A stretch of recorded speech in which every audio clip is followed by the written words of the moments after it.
At 51, Carol Dean Whitfield had $11, a clear plastic property bag, and a father who had died waiting for her to come home. 20 years was the number the state had given her, and the number the town had decided to keep. The bus set her down on Williamson Road a little after 6 in the morning, half a mile short of the only home she had ever had, and she walked the rest because $11 did not stretch to a cab.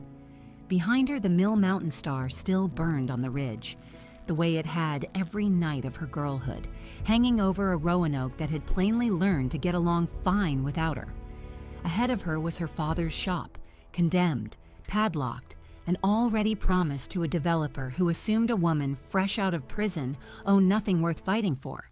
He was wrong, though it would take him a while to learn it, because in that plastic bag was a single brass key her father had mailed her years ago, tagged BAY3 in his blocky, careful hand, a key she had carried through every count and every locked door and had never once understood. In 9 days, the machines would come for Whitfield Auto Body.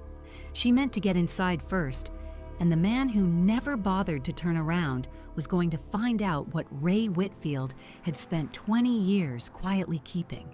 The walk took longer than her legs remembered. Williamson Road ran north out of downtown the way it always had, a long industrial seam of muffler shops and tire places and check-cashing windows, except now most of it was dark glass and for lease. The diner where her father used to buy her a grilled cheese after a Saturday job had become a vape store, then become nothing at all. Route 11 still carried its traffic through, the way old roads do, hauling cars that no longer had any reason to slow down here. Nobody slowed down for the 3100 block anymore. There was nothing left on it the city wanted to look at. She stopped at the chain-link gate.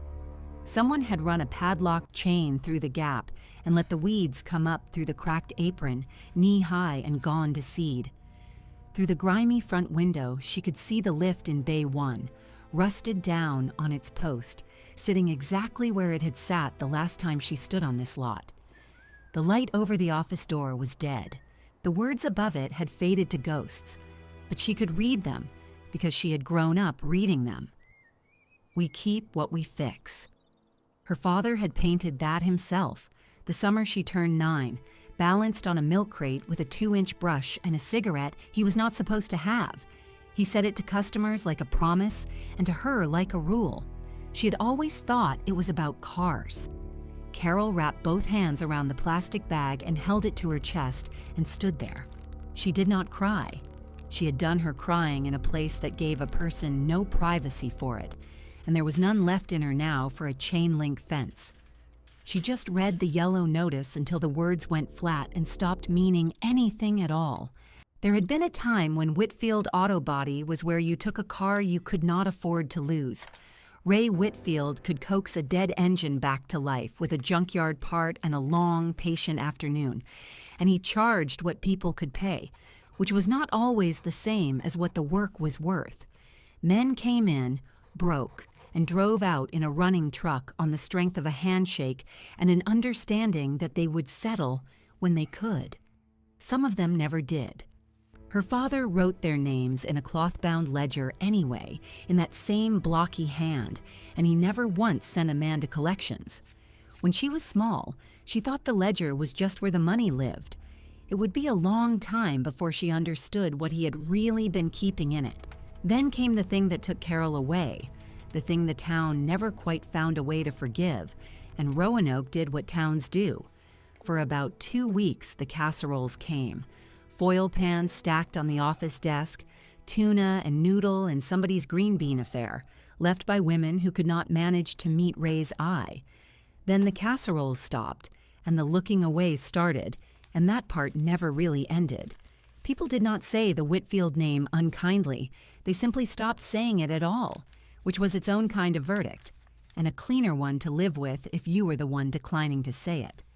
Her father wrote to her every single month for 20 years. She answered maybe 1 letter in 3, because some weeks the shame weighed more than the paper did. He never scolded her for the silence. He signed every letter the same way, with a small name he used to call her when she was a girl, a name she had not let herself think in 2 decades and was not about to start thinking now, standing at a locked gate with a dead man's key sweating in her fist. He had been gone 4 years. She had not been allowed out for the burial. Somewhere on the north side of the city, there was a grave she had never stood over, a closed grave she had never seen filled, and she carried that the way she carried the key, quietly and all the time. The county held the lien auction that Thursday in a fluorescent room on the first floor of a building that smelled like floor wax and burnt coffee and the particular boredom of public business. Carol sat in the back row in the denim jacket she had walked out of prison in. The parcel on the 3100 block of Williamson Road came up fourth on the list. Back taxes of $4,216, assessed value $12,000, a whole working life, rounded down to a figure a man could write on a check without thinking twice. Garrett Pruitt sat in the second row with a leather folder and a phone he kept thumbing. 40, maybe, in a quarter zip the color of money, the kind of man who had people for the parts of his life that involved standing in rooms like this one. Pruitt and Lane Holdings was assembling the entire block for a self-storage complex. On the paperwork, they called the wrecking of her father's shop site preparation, which was a very tidy phrase for knocking down 40 years of somebody's life. He had done his homework. He had not, however, planned on the dead man's daughter being in the room. When the auctioneer read the parcel, Carol stood. Her voice came out steadier than she had any right to expect. "That's my father's shop," she said. "Whitfield Auto Body. It isn't the county's to sell." The room turned to look at her. 2 of the regulars, the men who came to these things to flip tax liens for a living, traded a glance. Somebody near the front made a small sound, not quite a laugh, the kind of sound that is worse than a laugh because it is trying so hard to be polite. The auctioneer, a tired man named Suitfin, looked at her over his glasses. "You got title, ma'am. A deed, a probate order. Anything filed? My father owned it free and clear for 40 years. That's not what I asked you. Not cruel, just final. Do you have paper?" She did not. She had $11 and a plastic bag and a key to a bay. She had a name she had not earned back yet, and a story not one soul in that room had the slightest appetite to hear. The men in the front turned back around, and Garrett Pruitt, 3 rows away, never once lifted his eyes from his phone. He did not argue with her. He did not need to. He simply went on being a man who had already won, which was about the most insulting thing in the room, and there was real competition for the title. She found the clerk's window down a hallway painted the color of weak tea. The woman behind it, Doss by the little plastic plate, had the patient, armored face of a person who handed out bad news for a living, and had long since stopped flinching when it landed. "The Whitfield parcel," Carol said. "When?" Doss did not even reach for the file. "Demolitions calendared for Saturday week. Orders signed." She slid a photocopy under the glass without being asked, because she had clearly done this part before. "You'd want a lawyer, hun. Today, not tomorrow." "I don't have a lawyer." Carol looked at the date on the sheet. 9 days. "I don't have anything." "Then I'm sorry." And the trouble was, she sounded like she actually meant it, which somehow sat heavier than Pruitt's whole performance had. Pity from a stranger at a county window. That was a new floor, and Carol had thought she had already found the bottom one. She walked back up Williamson Road in the long evening light, with nowhere on earth to be. The shelters downtown wanted a number she did not have yet, and a sobriety she could prove, but they could not see at a glance. $11 would buy a gas station sandwich and a coffee, and exactly nothing that came attached to a roof. So she did the thing the Whitfields had always done with a building they had every right to stand inside. She went around back. The alley door behind the office had a rotted bottom rail she remembered from when she was 12 and locked out after a movie, and it gave the way it always had, with a complaint and a little splinter, and then a swing inward. The shop exhaled at her in the dark. Motor oil and cold steel and old dust, and underneath all of it, faint as a rumor, the linseed and coffee smell of her father, 4 years gone and somehow still living in the walls. The cot was where it had always been, folded against the wall behind the parts shelf. The green canvas one Ray used on nights a job ran past midnight. She set it up by feel. She did not try the lights, partly because she was not sure they still worked, and partly because a lit window announces a person.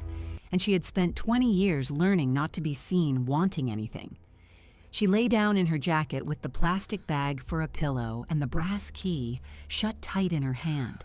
Bay 3 was maybe 20 feet away, on the far side of one cinder block wall, waiting in the dark. The key had taken 20 years to come home. It could keep one more night. Morning came up Williamson Road the way it always had. Gray first, then the color of weak tea, then a thin bar of gold that found the high windows of the shop and laid itself across the concrete in long, dusty stripes. Carol woke on the green canvas cot with the plastic bag flattened under her cheek and did not know, for one merciful second, where she was. Then the smell told her. Motor oil and cold steel and that faint linseed ghost, and 20 years fell back down onto her shoulders the way they did every single morning, except that this morning the ceiling above her was her father's ceiling, water-stained and crossed with the same conduit pipe she used to count herself to sleep beneath when she was 9. She lay still and listened. A truck downshifted somewhere out on Route 11. A pigeon shifted its feet in the rafters over Bay 2. Otherwise, the shop held its breath around her, the way a house does when it has been waiting a long time for someone and is not yet sure the waiting is over. 8 days now. The thought arrived fully formed, the way numbers had learned to arrive in her, precise and without mercy. Saturday week, Doss had said, and one of those days was already spent sleeping. She could have stayed on the cot. A person would forgive her for it. Fresh out in 51 and owed nothing by anybody. But Carol Dean Whitfield had spent 2 decades in a place that taught a body exactly one useful lesson, which was that the hours go easier when the hands have something to do, and her father's shop was filthy, and there are some things a Whitfield does not sit still inside of. So she got up. She drank rust-colored water from the slop sink until it ran clear, and then drank some more, and she went looking for a broom. She found one behind the parts shelf, the bristles worn to a slant from a right-handed man who was no longer there to wear them down further. She found a work lamp on a long orange cord, and when she plugged it into the one outlet that still had life in it, the bulb came up yellow and steady, and she nearly sat down on the floor from the simple animal comfort of light she had chosen herself.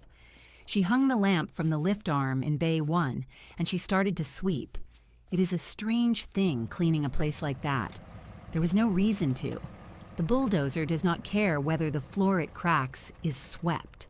But Carol swept it anyway, because to leave it filthy was to agree with the yellow notice on the gate, to agree that this was a condemned thing and not a living one, and she was not prepared to agree to that yet. She swept 20 years of settled grit toward the big bay door. She knocked down cobwebs thick as felt. She found, under a workbench, a coffee can of her father's hand-rolled cotter pins, sorted by size the way he sorted everything, and she set it back on the bench square to the edge because that was how he would have wanted it, and her eyes stung, and she kept sweeping. She was an hour into it, gray ponytail come loose and stuck to her neck, when she heard the gravel. A truck had pulled onto the cracked apron out front, an old long-bed Ford, the faded red of a barn, that has given up arguing with the weather. The man who climbed down from it did so carefully, one hand on the door, the way the very old get out of anything. He was past 80 if he was a day, narrow through the shoulders, in a cardigan the color of oatmeal buttoned wrong by one hole, and he stood at the chain-link gate with both spotted hands wrapped around the wire and looked through it at the lit window of a shop that was supposed to be empty. Carol went still inside the bay. 20 years teaches you that, too, the trick of becoming furniture when a stranger appears, of giving a watching person nothing to read.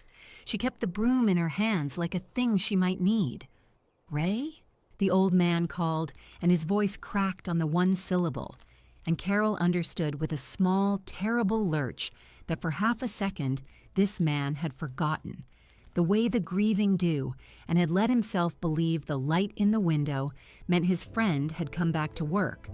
Then he saw the shape of her through the dirty glass, and his face did something complicated, and he said in a different voice altogether, quiet and wondering, "No, no, you're not Ray. He's gone." It came out of her flat because she did not have a gentler way to carry it. 4 years. I know it, honey. I carried a corner of him. The old man's hands tightened on the wire.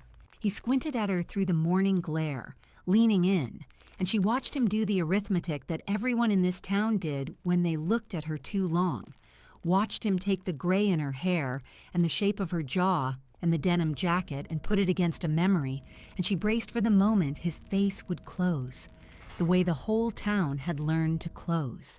It did not close. It opened. "Carol Dean," he said. Not a question. He said her name the way you say a thing you had given up the hope of saying, and there was no flinch in it, no foil pan pity, none of that careful Roanoke politeness that was really just a door shutting slow. He said it like it was good news. Carol Dean Whitfield. Lord. You came home. Nobody had said her full name kindly in 20 years. The state said it. The court said it. Men in uniforms said it at the top of a long, bad list. This old man at the fence said it the way her father used to say it across a supper table. And Carol Dean, who had not cried at a locked gate or a clerk's window or a courtroom snicker, had to turn her face into the dark of the bay and breathe through her teeth for a moment before she trusted herself to walk to the gate.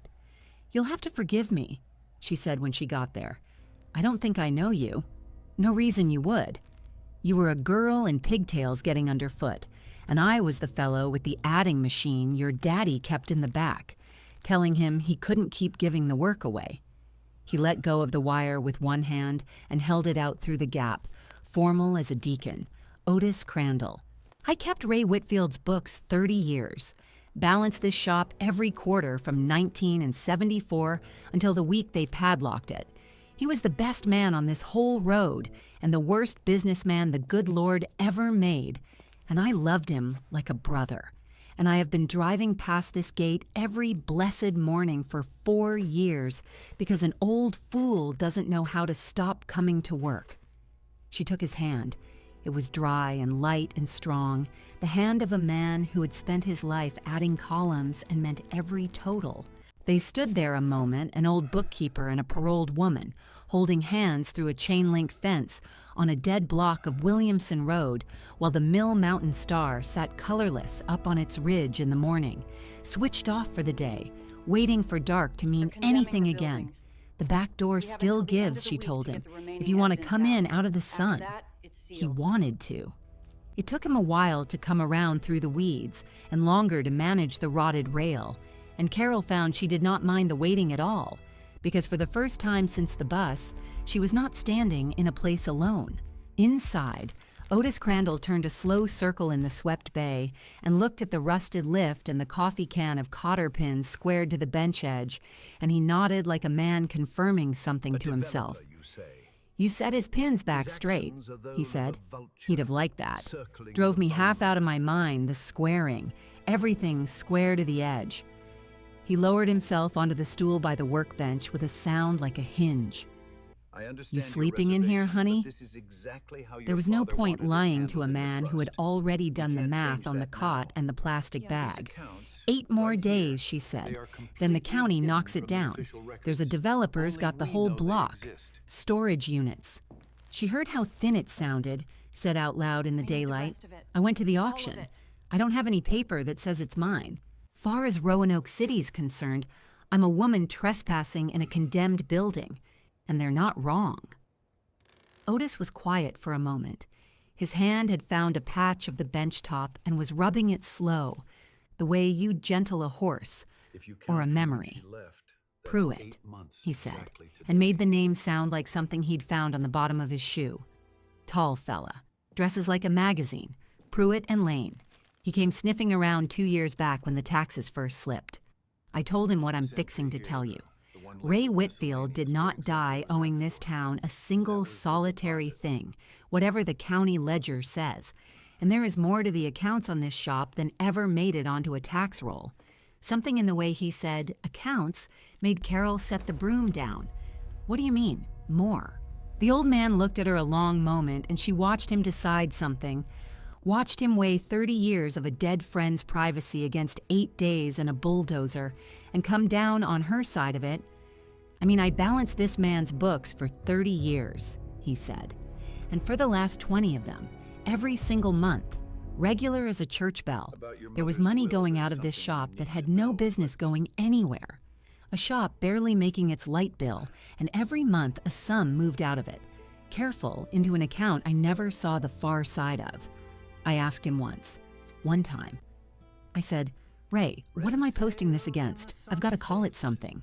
And that man, who never told me a hard word in 30 years, looked at me across that desk and said, "Otis, you balance the debits and you leave the destination to me." And he wrote it in his own book, not mine, a cloth one, kept it locked up. Otis shook his head slowly. I figured it was a woman. God forgive me. 20 years I figured my friend had some secret somewhere costing him every dime he had, and I never once guessed it might be. He stopped. He looked at her. 51 and gray and standing in her father's swept bay in the jacket she'd walked out in, and whatever he saw there made him not finish the sentence out loud. There was a name on it, he said instead, gently. On the deposit line, the once or twice he let it show before he started keeping his own book. One word. I asked him, was it a person, and he wouldn't say. I've carried it around in my head 20 years like a tune I can't place. The old man rubbed the bench. Sparrow. It said sparrow. The word went through the cold shop, and Carol felt it land somewhere under her ribs, in a place that had no name. She was willing to say out loud, a place that had been locked as long as Bay 3 had. She did not know yet what it meant. She only knew the small hairs stood up on her arms, and that her father had called her something once, a long time ago, balanced on a milk crate with a brush in his hand, a name she had refused to let herself think since the day the bus first carried her away. She did not say any of that. She was not ready to. Instead, she said, "You kept his records, every receipt." Otis Crandall said it with the quiet pride of a man whose one virtue had finally found its hour. When they padlocked the place, I took the boxes home in this very truck, rather than let the county pulp them. I've got 9 shoe boxes in my spare room, honey. 30 years of this shop, every nut and bolt and bad debt, sorted by quarter. Nobody ever asked me for them. I think they forgot an old bookkeeper even existed. I surely did not throw them out. He looked up at her. If there's paper anywhere on this earth that says what Ray Whitfield meant for his shop and his girl, it is either in my spare room or it is in that cloth book he never let me see, and I never could find where he kept that book. Carol's hand had gone, without her telling it to, into the pocket of her jacket and closed around the brass key with the water-stained tag, the way it had closed around it every night for years without her ever once understanding why. She drew it out into the yellow lamplight and held it up so the old man could see the careful, blocky letters on the soft paper tag. The same hand that had painted the words, fading over the office door, the same hand that had signed 20 years of letters with a name she would not think. He mailed me this, she said, years ago. I never knew what it opened. Otis Crandall leaned in and read the tag and went very still. It said, Bay 3. For a moment, neither of them moved.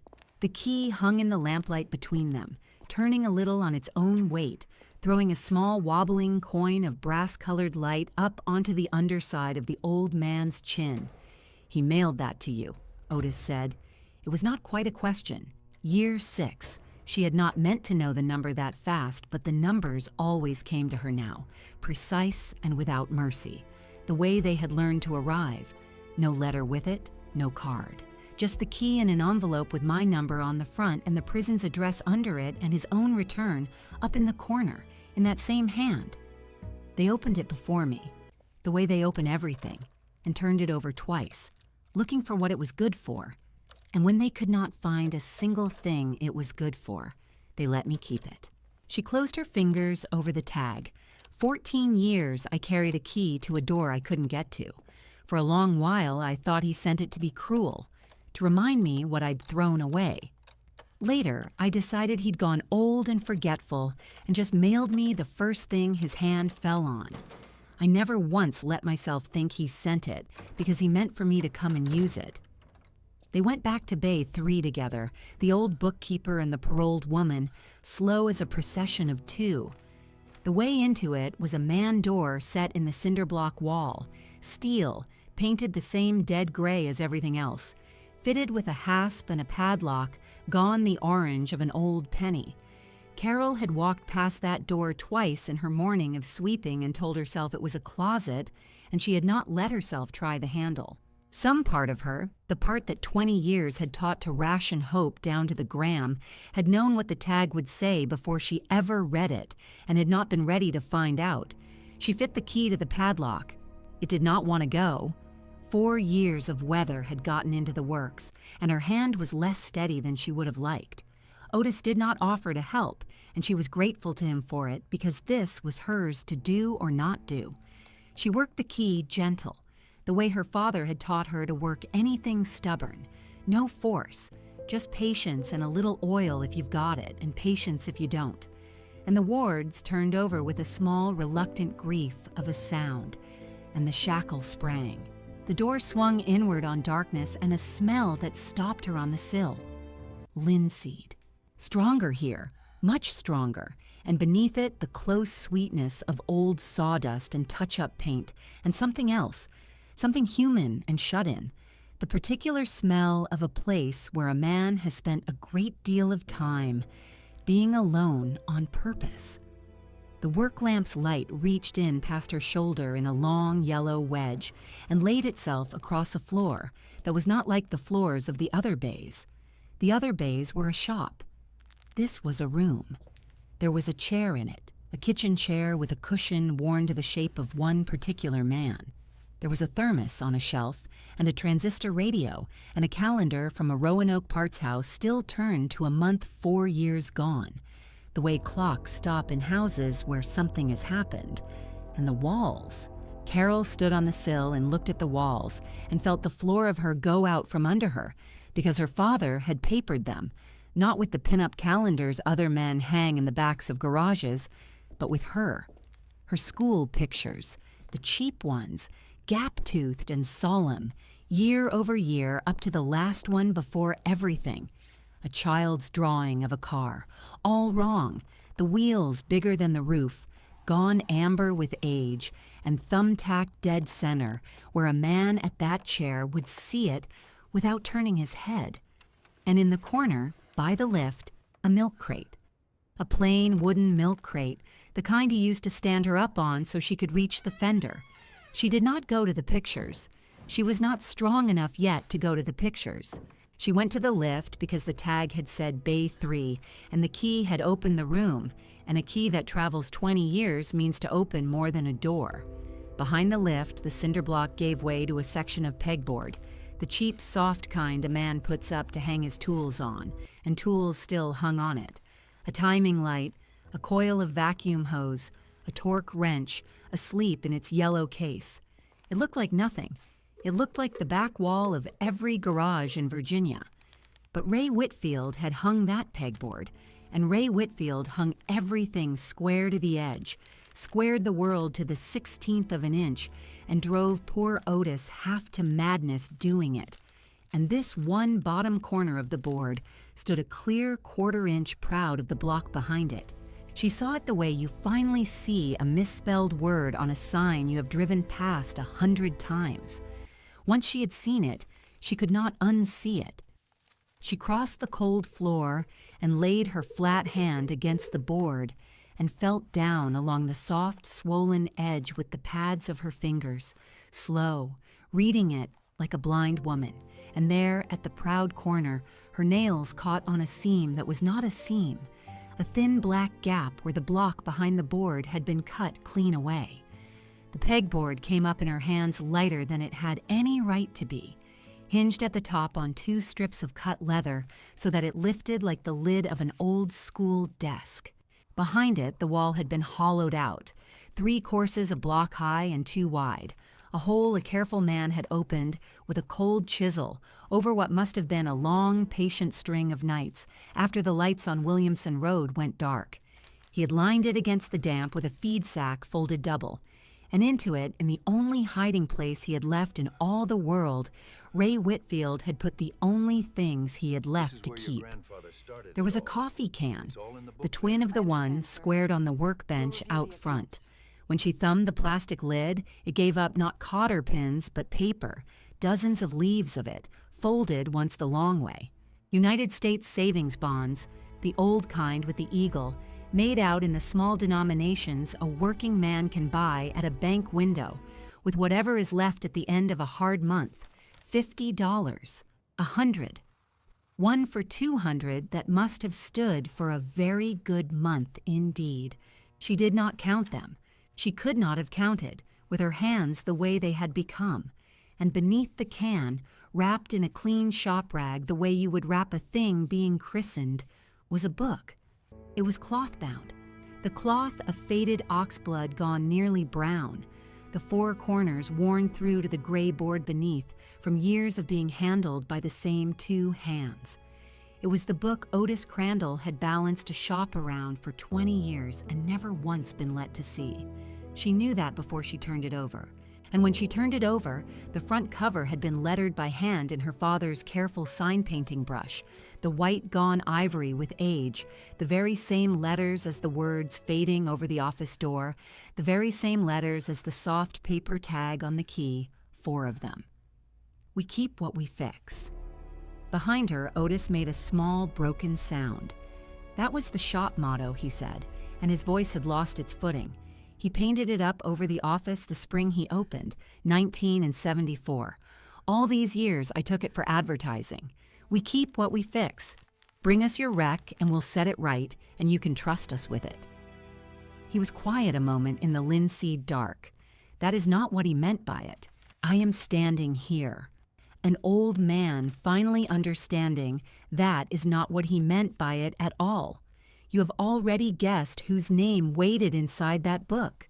What you have not guessed is the 3 words her father set down after it. The same 3 words, every single month, for 20 years. Carol opened the cover. She had braced herself for accounts. For columns, the bookkeeper's tidy ruin. Debit and credit in her father's blocky country hand. And there were columns. But the columns were not what took the breath out of her. Every page was a month. He had dated them in a careful stack down the left margin, 1 line to a month, and the first line at the very top of the very first page was dated the month she went away. 20 years gone. The fall she had climbed onto a bus she was not free to climb down from, and the whole of Roanoke had set about the slow business of learning to look past the Whitfield name on the way down Williamson Road. And beside that first date, in the hand that had stood over hers at a kitchen table and taught her to make her own letters, her father had entered the month's sum. The money Otis had watched bleed out of a dying shop and never been allowed to understand. And after the figure, in the place where a bookkeeper writes the name of the account the money has gone to feed, Ray Whitfield had written 3 words for Carol, Sparrow. And then, smaller, crowded in, under them as though he were a man unsure he had the right to ask so large a thing of the world, home soon. She turned the page and it was there again. The next month, the figure, the words, for Carol, Sparrow, home soon, and the month after that, and the one after that one.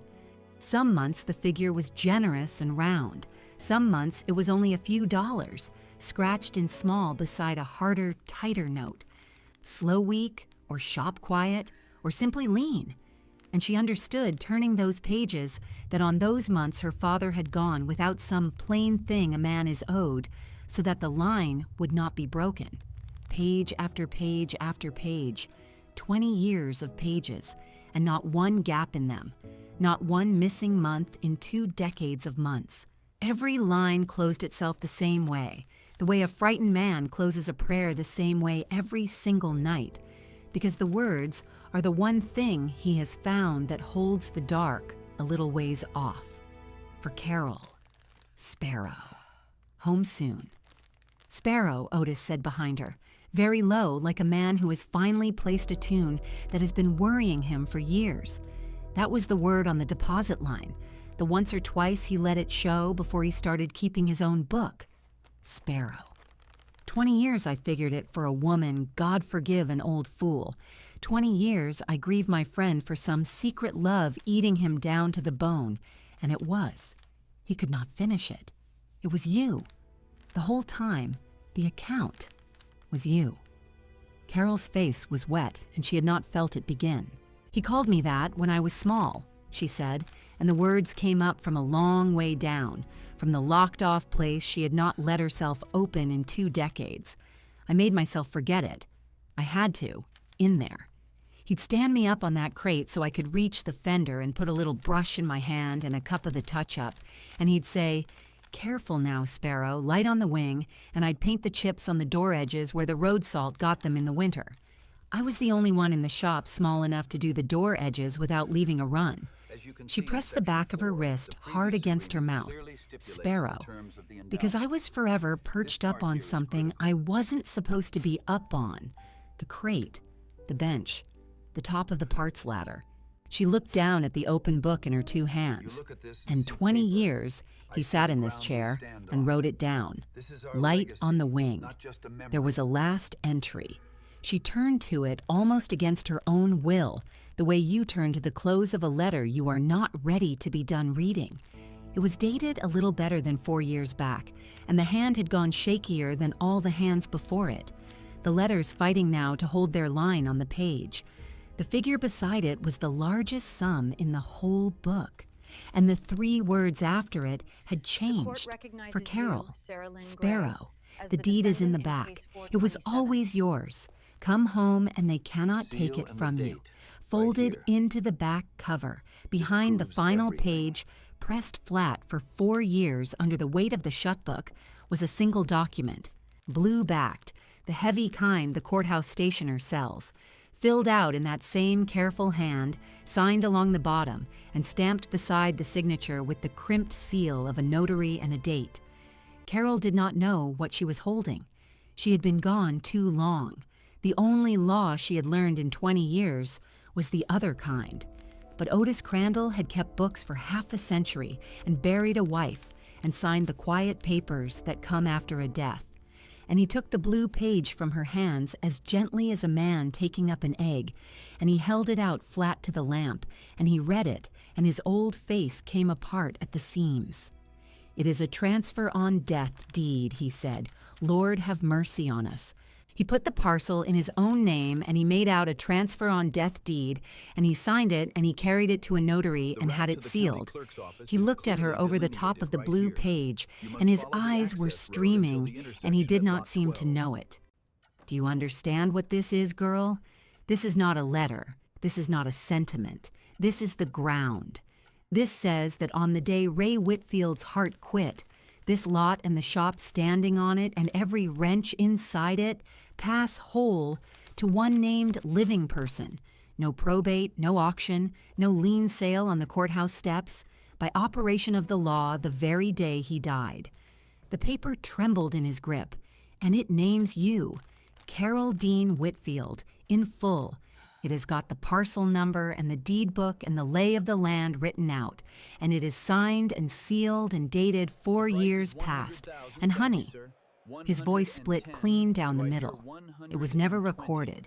He filled it all out true, and he hid it in a wall for you to come and find, because he could not mail you the shop. But by God, he could mail you the key to it. They stood a long while in Bay 3 with the lamp going and the linseed thick around them, the can of bonds and the cloth book and the blue deed laid out together along the workbench, and neither of them said out loud the one hard thing they were both turning over, which was that a paper unrecorded is, in the cold eye of the county, only a paper. Carol knew enough to know that much. Her father had done every last thing right and left one thing undone. He had made the deed and signed the deed and sealed the deed and hidden the deed, and then he had run out of mornings before he could carry it the 2 miles down into Roanoke to the clerk's window, where a true thing becomes a true thing in the eyes of the law. 4 years it had waited in the dark behind his tools. 8 days was what was left. The clerk's office, Otis said, reading her the way he read a ledger. Roanoke City Circuit Court, the counter on the first floor, down on Church Avenue. The courthouse keeps banker's hours and the doors stay locked through the weekend. So the soonest a thing can be made true is Monday at 8:30 when they turn the bolt. He folded the deed back along its old creases, careful as a man folding a flag.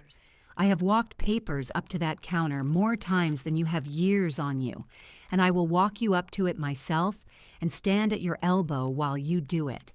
We bring the bonds, we bring the book, we bring this, and we make them read his own hand. But Carol was watching the small wobble of lamplight tremble on the papered wall, on her own gap-toothed face at 9 years old, and she was thinking of the man at the lien auction who had never once turned around. Garrett Pruitt had stood in that county room in his good coat with his catalog open and bought the whole dead block of Williamson Road for the price of its back taxes. And he had not so much as glanced toward the gray-headed woman in the denim jacket who said the shop was hers, because to a man cut like that, a woman with no paper in her hand is not standing in the room at all. She had been furniture to him, and she understood now, here in her father's hidden room, with her father's hidden proof heavy in her hands, that come Monday she was going to stop being furniture, and that men built like Garrett Pruitt of Pruitt and Lane did not take it kindly when the furniture stood up and spoke. "He'll have heard by Monday," she said. "A man like that always hears." Otis was quiet a moment. Then he set his old spotted hand flat on the cloth cover of the book, on the 4 white words, the way a man lays his hand on the Bible in a country courtroom and means it all the way down. "Then let him hear," he said. Garrett Pruitt bought himself a tax lien on a block of forgotten garages. That is all in this world that man bought. Ray Whitfield kept every receipt that ever crossed that bench for 30 years, and I kept all the rest of it in 9 shoeboxes in my spare room, and your daddy kept you. His hand pressed down on the cover. "We have got the deed, Sparrow. Get yourself some sleep. Monday morning, you and me, we go downtown." And the old name, spoken plain out loud in her father's own room by the one man left alive who knew the whole weight of it, undid something low in Carol Dean Whitfield that 20 years of locked steel doors had never once managed to undo. She lowered herself down onto the cold, swept floor of Bay 3 with her back against the leg of the workbench and the book held open in her lap to the first month she was gone. And there beneath the wall of her own small, solemn faces, with the Mill Mountain star sitting dark and patient up on its ridge above the whole sleeping city, waiting for the evening to switch it on again, she finally let it come. She slept that night on the office cot for the last time as a stranger in her own blood's house, and she did not dream. Saturday, she and Otis Crandall carried the 9 shoeboxes out of his spare room and set them in rows along the front workbench. 30 years of receipts in a dead man's pencil, and they read them by lamp until their eyes gave out, building the thing a county counter would want to see, the long, unbroken proof that Ray Whitfield had owned this ground outright and owed it to no man living but the tax collector. Sunday, the courthouse sat locked and dark down on Church Avenue, and there was nothing in the world to do but wait the day through. And Carol waited it on a crate in the open bay door, watching Williamson Road, learning the shape of the place again, the way the light came down off the ridge in the evening and laid itself along the cracked apron where she had first learned to walk. You have been waiting all this long while to see whether a dead man's hidden paper could stand up in a room full of living men who did not want it to stand. Here is the morning it was made to try. Monday came clear. Otis was at the lot before the dew was off the weeds, in a pressed shirt buttoned to the throat and a narrow tie 30 years out of fashion, because he was a man who knew that a county clerk reads the person before she ever reads the page. Carol put on the denim jacket because it was the only coat she owned. She took up the clear plastic property bag, the same one they had handed her through the slot the morning the doors opened, the one that had carried $11 and a comb, and a folded photograph of a father she would not get to bury. And into it, she laid the coffee can of savings bonds and the oxblood ledger wrapped in its shop rag and the blue-backed deed folded along its 4-year creases. Then the two of them drove the 2 miles down off the strip into the gray stone heart of Roanoke, and they climbed the courthouse steps together, an old bookkeeper and a gray-headed woman carrying her whole inheritance in a see-through sack held against her chest. The clerk's office was on the first floor, a long room of pale tile and a counter worn smooth by 100 years of hands, and there was a man already standing at it. She knew the cut of the coat before she knew the back of the head.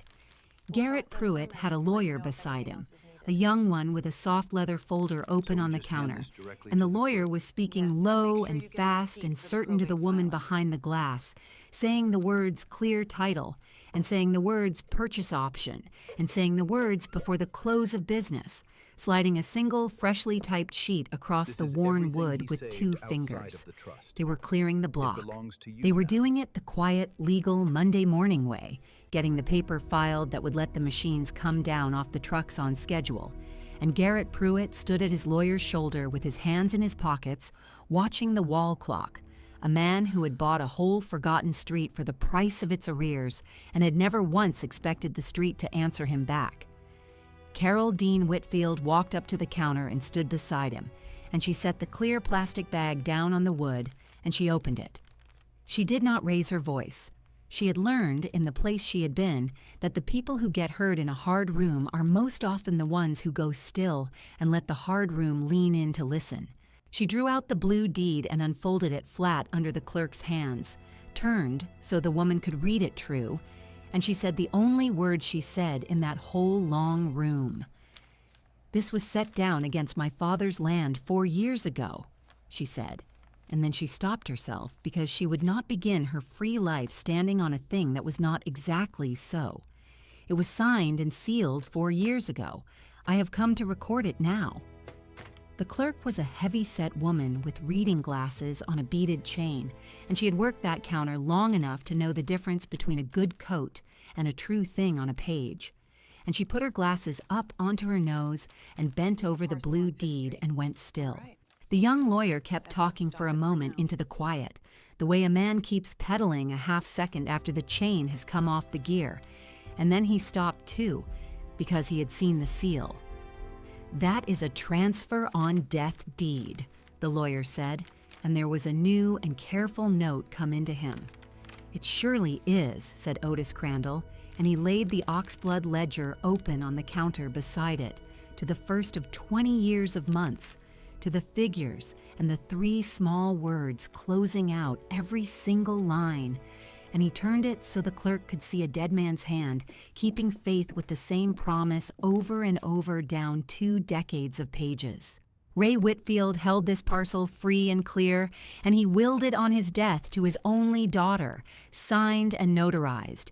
And here is the woman it names, standing in front of you with her father's accounts in her 2 hands. The single lien against this ground is the back taxes, and we are prepared to redeem those this morning in full at this window.